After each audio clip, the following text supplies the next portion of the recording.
Dr. Daniel sedar ataupun tidak, klip Dr. Daniel digunakan oleh puak BN mengatakan Dr. Daniel menyokong BN. Puak parti lebay pun menggunakan klip Dr. Daniel untuk mengatakan Dr. Daniel menyokong parti lebay. Iya ke? Iya ke? Alhamdulillah. Sebab itu saya mendapati sekarang ini, kalau dahulu ramai orang hentam saya baru ada AP sebagainya, tapi sekarang semua panggil saya Al-Fadhil. Puak BN, Al-Fadhil, Dr. Daniel berkata demikian. Puak lebay, Al-Fadhil, Dr. Daniel berkata demikian. Puak Oreng, Al-Fadhil, Dr. Daniel berkata demikian. Wih, tak maki dah sayang. Geli hati. Ya? Ini saya katakan politik geli hati.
Apa yang saya katakan, Ridwan? Saya kata apa? Pertama, saya kata di banyak tempat Malaysia sedang sakit. Antara tanda Malaysia sedang sakit, pertamanya isu 1MDB, isu SRC International, isu kapal tempur pesisir LCS. Di belakang ni kapal betul tau. Tak percaya lagi. Saya sekarang berada di dalam kapal ini. This is the real metal. Ini adalah kawasan di mana equipment bernilai 1 bilion lebih telah pun dipasang dalam LCS 1. Semuanya real. Okey? Real. Okey? Real. Okey? Equipment bernilai 1 bilion lebih telah pun dipasang dalam LCS 1. Isu rasuah projek solar hibrid dan kepincangan-kepincangan yang terdapat dalam sistem kerajaan. Laporan 4 April 2021 menyebutkan bahawa telah dilumpuhkan kartel tender kerajaan berjumlah 3 bilion lebih. Ada satu golongan dipanggil kartel, mereka dengan senang mendapat tender kerajaan berjumlah 3 bilion lebih laporan tahun lepas. Dan laporan itu mengatakan, memandangkan kartel ini mudah mendapat tender kerajaan, dia menampakkan orang-orang dalam sistem kerajaan itulah yang memberikan tender itu. Bukan mereka ambil tender begitu-begitu saja.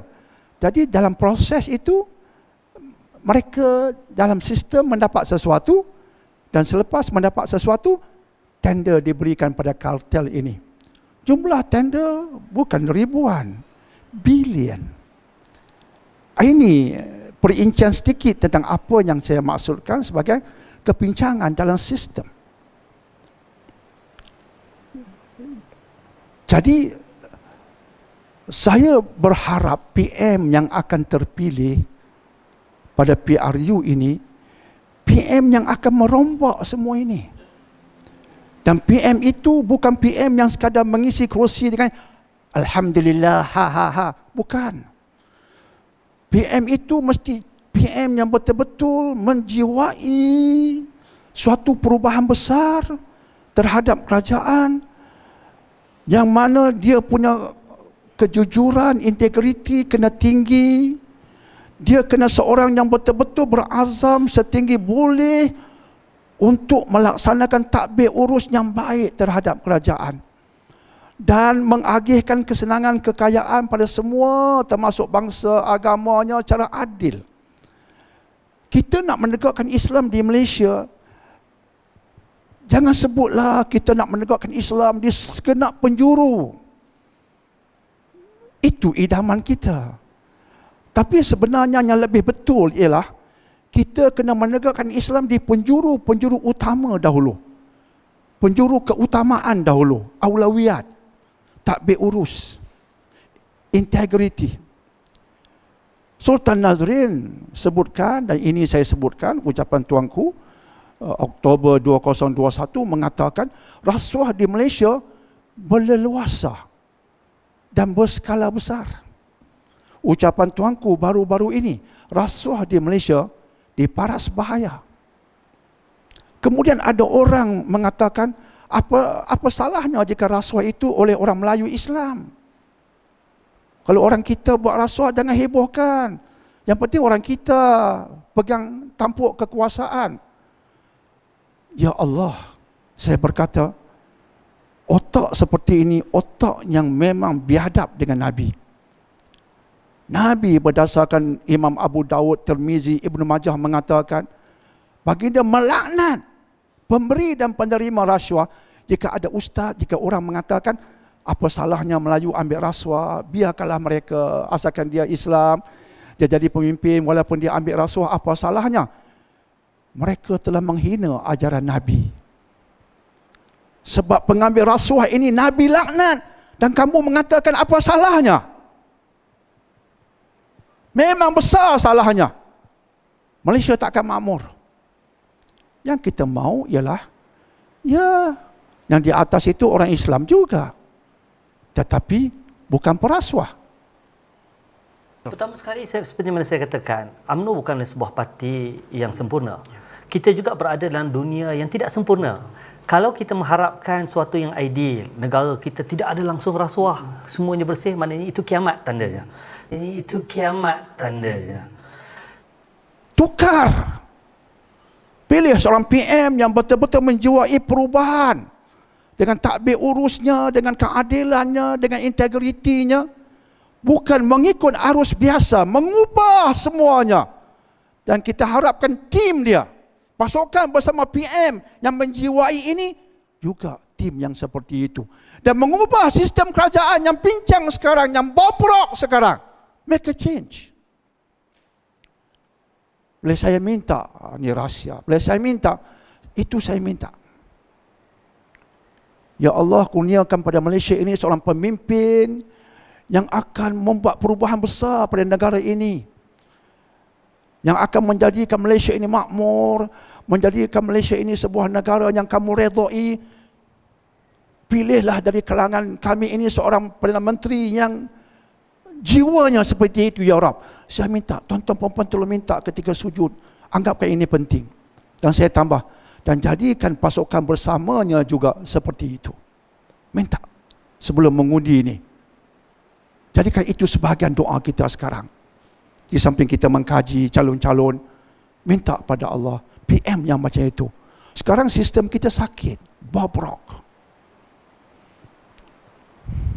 Sebab itu, hasil dari itu saya mengatakan, di segenap penjuru, BN, PH, PN, semua ada kudis dan bisul.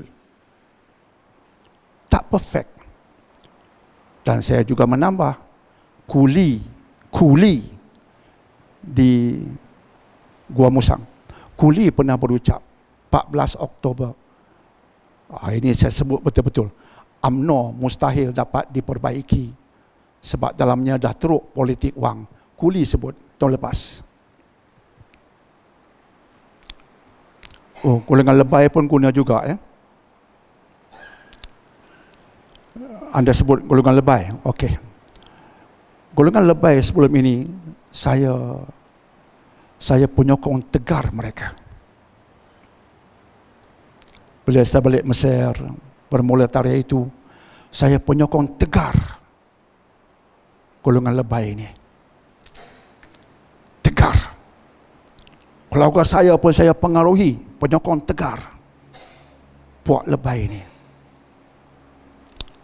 Sehingga masa berlalu, saya nampak kebobrokan. Dan hari ini pula para ulama pun kaki fitnah, pembohong, akhirnya tegar itu pudar. Ada di belakang anak murid saya Muslimat yang juga penyokong tegar parti lebay ini. Duduk di dalam, main peranan ke sana kemari.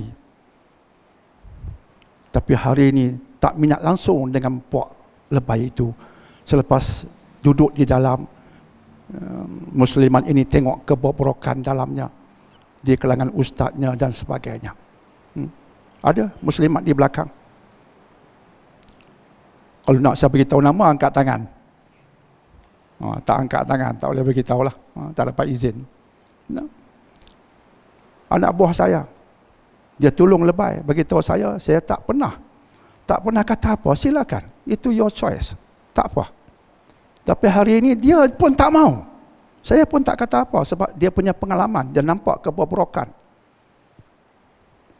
Kemudian bila saya dengar ucapan Datuk Latifah Mat Yatim, bekas pengarah SPRM Pulau Pinang dan Sabah, berucap baru ini, rupanya itu juga pengalaman Datuk Latifah. Rupanya keluarga beliau juga penyokong tegar, tapi sekarang tidak lagi. Ini kisah. Nak dengar? Dengar. Jadi kalau anda merasakan saya suruh sokong PN ke, BN ke, PH ke, saya kata pilih pemimpin-pemimpin yang berintegriti tinggi, pilih pemimpin-pemimpin yang membenci rasuah, pemimpin yang takbir urusnya baik. Itu saya tekankan. Tapi saya memang mendoakan spesifik pada Allah, tolonglah berikan pada Malaysia ini seorang PM yang benar-benar akan mengubah sistem di Malaysia, menjadikan Malaysia makmur untuk semua, sebuah negara yang Allah berkati. Dan juga saya minta jadikanlah bersama-sama dengan PM yang itu satu pasukan yang akan membantunya ke arah itu. Itu saya minta betul. Tapi saya mengatakan semua penjuru ada najis dan bitul. Semua penjuru ada najis dan bisul, dengan maksud tak ada penjuru yang sempurna. Tak ada penjuru yang perfect. Di celah-celah ketidaksempurnaan, kita nak pilih yang terbaik. Itu saja yang kita boleh buat. Dan kita pohon pada Allah memberikan yang terbaik pada kita. InsyaAllah. Ada tak PM yang macam tu? Itu pertanyaannya. Yang bukan sekadar nak rebut jawatan, tapi dia punya keazaman dia tinggi untuk Malaysia. Nak ubah Malaysia yang sekarang yang bobrok. Itu yang Dr. Dina sebut di mana-mana pun, di member khutbah dan sebagainya. InsyaAllah. Okey?